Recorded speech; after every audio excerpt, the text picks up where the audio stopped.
Hello there, thanks for stopping by. Welcome to Messing About with a Narrowboat.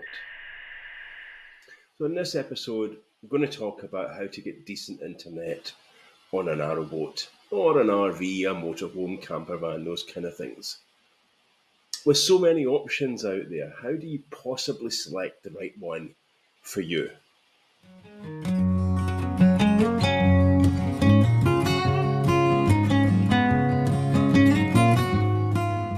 So this is not a technical review of products, but a discussion about internet usage audit, really, like a power audit for your boat.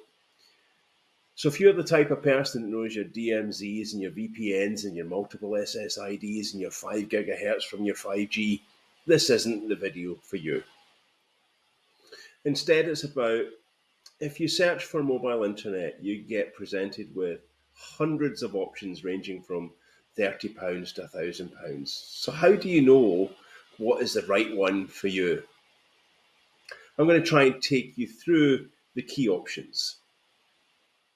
I think this is going to have to be a two-part episode. The first part, this one being about the selection criteria, part two being an unboxing of the thing that we bought, and a chat on basic security settings that you absolutely must do no matter what kind of router that you have.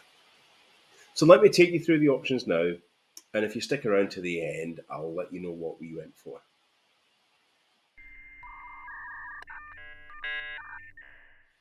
Now, most of us are familiar with a power audit to size our batteries, what we need for how long, etc. We need to do the same for our internet requirements. So let me introduce you to a great selection criteria tool called the Moscow model. That means must have, should have, could have, and won't have. And we can break down our requirements into those columns. That way we can determine what is important to us for our internet access. In fact, anything else, really. It's a great tool. And I'm going to talk you through what we did for our selections.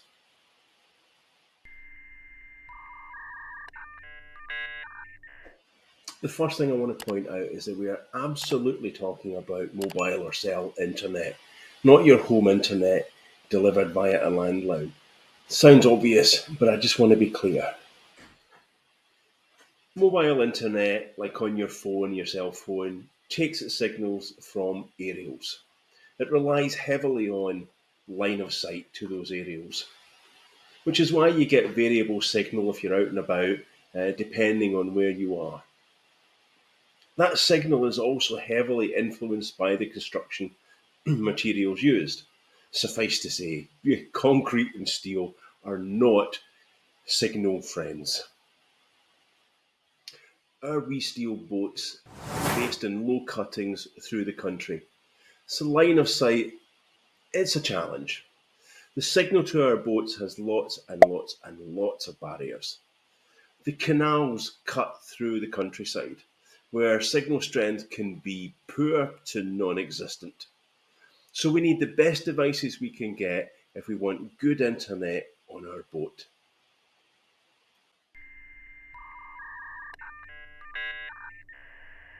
So we can add to our Moscow model a list of must-haves and won't-haves. And let's just agree we need 5G network capability.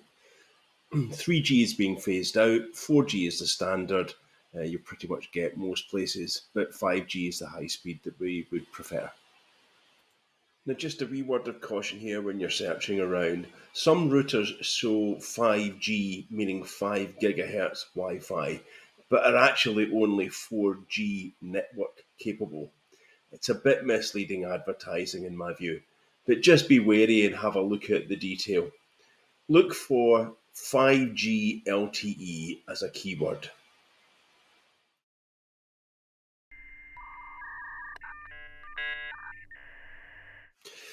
Now, it's fair to say that you can use your mobile phone on the boat for internet and tether devices to it via hotspot.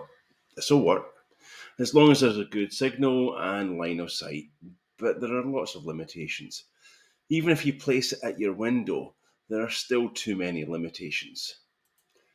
For example, you can only connect typically two devices, maybe five, depending on the phone make. And if you take your phone with you, you will lose all your capability on your boat when you leave. And of course, you may want your phone for other jobs like videoing or answering a phone or stuff like that. So we're looking at a more permanent mobile internet solution for our boat. So we can add a permanent solution to our must-haves. And actually what we'll do is we'll rule out mobile solution, and I'll explain why in a sec.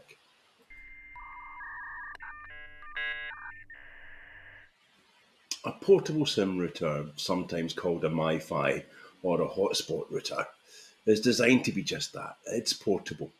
Much like your phone, it acts as a hub spot. It has a rechargeable battery. You can take it where you need it, perhaps a cafe or a temporary workplace. Anyway, you want to use your own connection and security rules rather than, say, a cafe or a hotel or a shop Wi Fi. Now, you could use these on your boat, but it still relies heavily on line of sight and being indoors.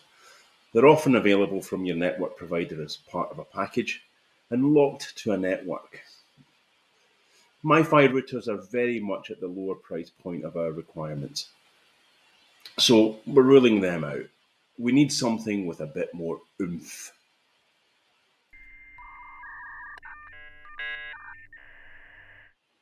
So the next thing we need to do is a device list. Let's just do an audit of the number of things that we're going to be using. Looking at our list, we have a minimum of 16 devices, but it could be more. These days, you can't seem to buy anything without being Wi Fi enabled, from washing machines to toothbrushes to curtains. Hey Google, put the kettle on, might be an option. Oh, and I'm sorry if that just has activated something in your house. So that number of devices rules out a lot of portable Wi-Fi or MiFi routers, as they typically only go up to 10 devices. Many of these devices are simple relays, simple on-off switches, so the bandwidth is pretty low. So we can add more to our Moscow model, which is can connect 20 devices. But really we can add in, it should have the ability to connect much more than that. Let's say more than 50 devices.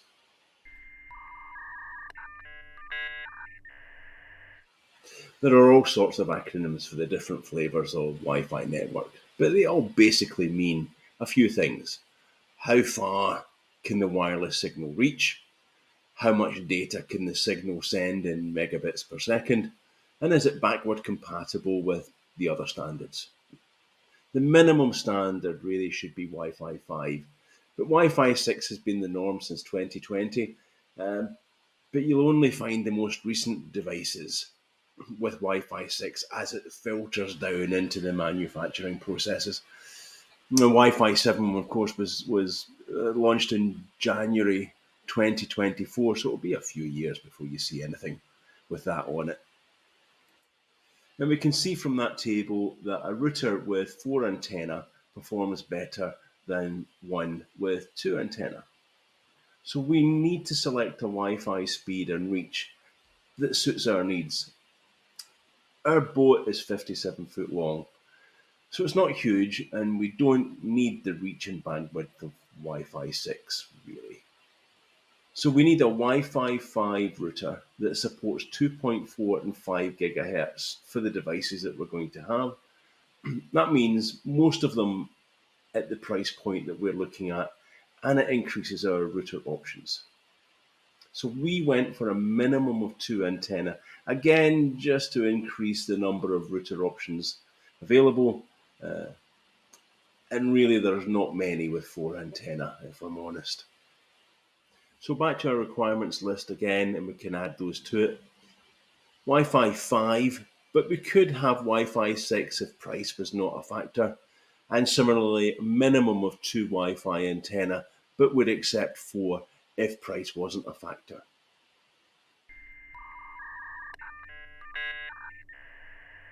Right, this is a technical bit, but I'm going to say that most of the routers that will pop up on our list will be adequately covered. These security controls are there to protect the stuff that's inside the network from the stuff that's facing out of the network. And it is important, but I'm not going to go into all the detail because that's a day-long network security course, and I'm not here to do that. This is about requirements. So without going into the whys and wherefores, make sure your router choice supports the things on the list. These are likely to be in the data sheet rather than the headline description of anything that you're looking at. So you'll need to dig a bit deeper. And just shouting out a couple of things, right? Multiple SSIDs, your network name. Having the ability to have sub-networks means you can split it out either as a guest network or perhaps a kids network where you've got better control. You can have a kids network and set times on access. You can block sites that they shouldn't be on. They're a bit of a faff to set up, but it's worth it. And DOS attack detection or denial of service attack detection is important, again, because you can get bombarded with robots hitting your router and blocking you out from access. It's rare for small things, more common in bigger companies. And the last one is a decent web or an API user interface.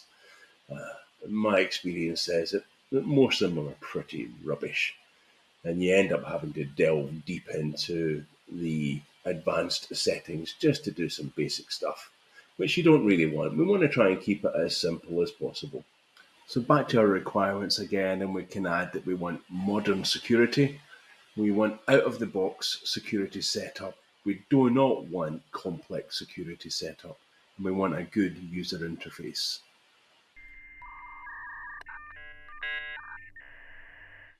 To get the best signal, we've talked about the importance of line of sight. But how do you get the best signal on a narrowboat? Well, the only option really is an external aerial. That does not mean putting an old mobile phone on your roof. It's the only way to overcome the limitations, but it still has issues and nothing is perfect. But which aerial? What do we need? There are so many to choose from. Luckily, our router requirements help narrow it down considerably.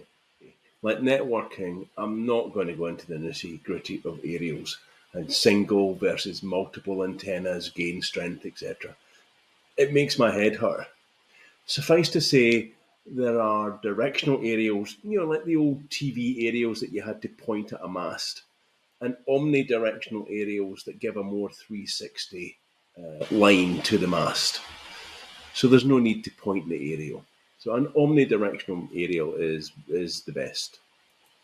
And again, simple to say that for a good signal, we want a 2x2 MIMO, which is multiple input, multiple output aerial. And so, like Wi-Fi antenna, a 4x4 aerial is much better than a 2x2 aerial, but it comes at a price. A 2x2 aerial will give you about a 30% uplift on a single aerial, so it makes sense. A 4x4 aerial will give you about a 70% gain uplift,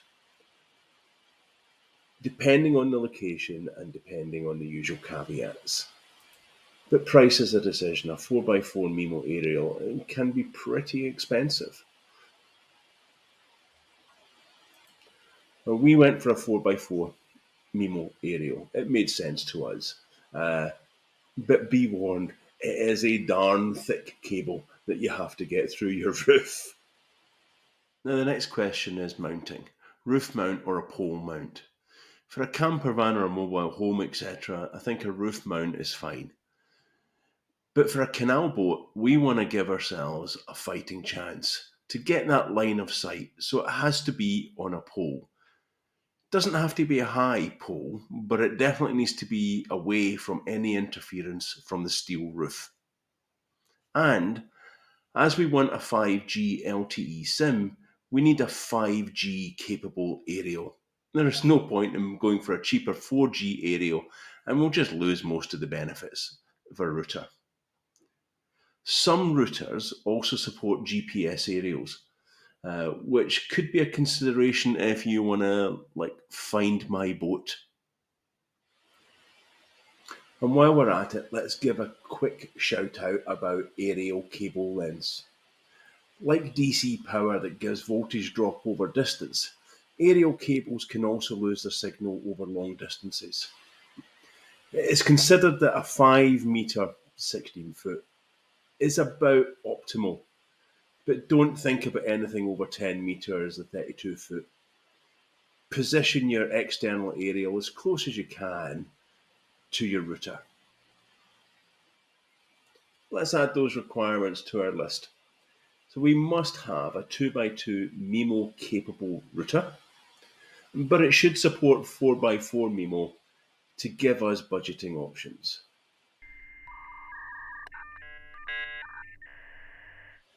So that's the bulk of the requirements done, and we're nearly there. There's just a few more final little considerations. Number one is dual SIM. We want to be continuous cruisers. So we may end up in places where one network provider just doesn't give the signal that we need, and we want to be able to cut over to a different provider. So we could have a contracted SIM, a monthly contract, and then have pay-as-you-go SIM as a backup. There aren't that many dual SIM routers around, really. Number two is we want it unlocked. We don't want to be tied into an 18-month or 2-year contract with a provider. Just not really. Not these days. And the third one is that we'd like a small form factor. We want it to be pretty small. Some of these routers that we've been looking at or in our requirements, they're huge, and space is a bit of a premium on a narrowboat, and a big, bulky, black, masculine style router just doesn't cut it. Nice to have a small form factor. We can tuck it away out the way. We also need it to run on 12 or 20 volt DC. We don't want to be running the inverter all the time just to run the router. That's just a waste. And lastly, we'd quite like to find a network provider that has a group plan or a family plan, as some of them call it. This is where we can put multiple SIMs, so one for our phone, one for the router, etc., onto a single billing, and we'll get a bit of a discount. So that's it. That is our final set of requirements. So let's add those requirements. It must be SIM unlocked and 12 volt DC powered. It should be a dual SIM and a low form factor, and it could have a group plan for pricing.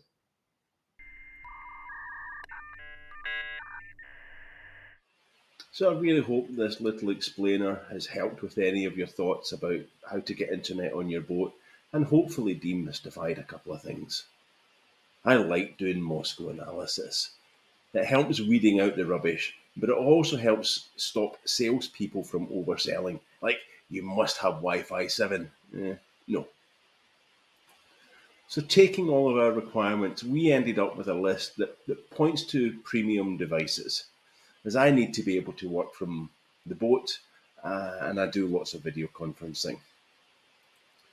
But take a look at the list, perhaps adjust it to your own needs, your own budget, and if you're looking to install or upgrade your internet or Wi-Fi soon, it might be helpful.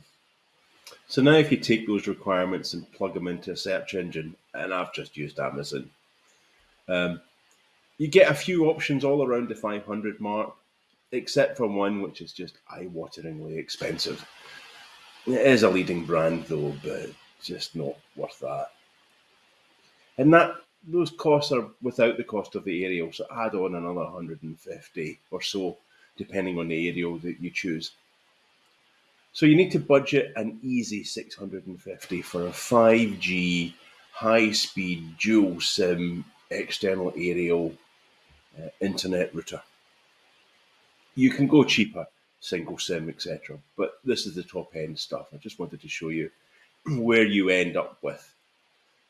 What we ended up with, the price-wise, is very similar. And so to the reveal. What did we go for? We went for a Teltonika RUTX50 dual SIM 5G LTE industrial SIM router, including GPS tracking with a Poynting XPOL-1 V2 4x4 MIMO aerial. It's pretty small. It's a lovely, just sits on a din rail, sits on the wall, inside the electric cupboard, just does its thing all day long. And there's the XPOL-1 V2 4x4. Remember I said about the cables? These are pretty thick cables. There are thicker. The rooftop version of this, the cables are huge. Now there's another aerial in the range called the XPOL-2, but as far as I can determine, that covers more 5G frequencies than are available in the UK and Europe. But I could be wrong, and it was just too expensive. The RUTX50 is designed for remote locations, so it can be din rail mounted, it could be wall mounted, it's 12 volt DC, 24 volt DC. It's a pretty small product, but it packs a mighty punch. It's also designed for remote management, for automated sequences, for industrial controls. So it really does a lot more than we need it to do. But it was the dual SIM that really did it for me. Price-wise, it's about £500, depending on where you shop, plus the aerial is about 160, again, depending on where you shop. So it's not cheap, but it's kind of in the medium price bracket for these kind of routers. With the capabilities that we want, sure, you can get cheaper, but that's the whole point of the requirements. Review them, see what works for you, see what you need. But whatever you do, I strongly suggest you make sure it's got external aerial capability.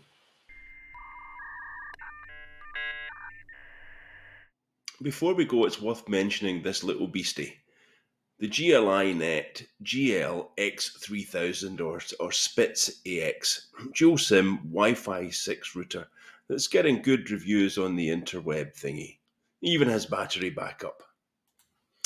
However, on digging deeper, I note that the operating temperature is 0 degrees Celsius to 40 degrees Celsius. A boat could exceed those temperatures, as could a van poodling around Europe. With such low operating limits, it implies to me that component quality is pretty poor. And we nearly went for this until I saw those operating temperatures. Otherwise, it's a damn fine device. So we've run out of time. It's getting dark. I need to go and get something to eat. So next time, I think I'll run through the unboxing of the RUTX50 and the aerial and the setup and just take you through the basic security. I've got some things that really must be done as basic security for everything. And I'll probably set up our security cameras as well, just to let you see what we've done. So thanks very much for sticking with this. It's been a reasonably long video, but I hope you got something out of it. And I'll see you next time.